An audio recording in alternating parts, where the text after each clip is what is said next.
Hi guys, this is Natalie from Simply Natalie. Welcome to my channel, and in this episode I want to share with you this amazing healthy salmon recipe.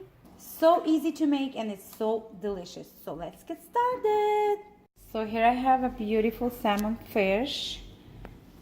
And first we're gonna season with salt, freshly ground black pepper, and I have lemon pepper.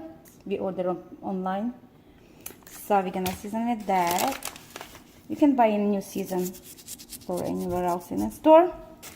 Drizzle with the olive oil, just like that.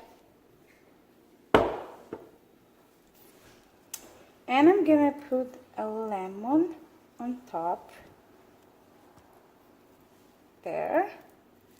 Look how beautiful it is. And garnish with the dill. There. I love how dill smell.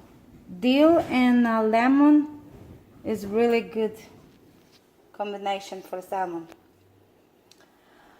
It goes into oven for 400 degrees about for 20 minutes, 20-25 minutes or so.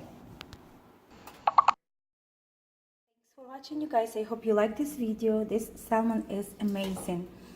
And I'll see you in my next video. Bye.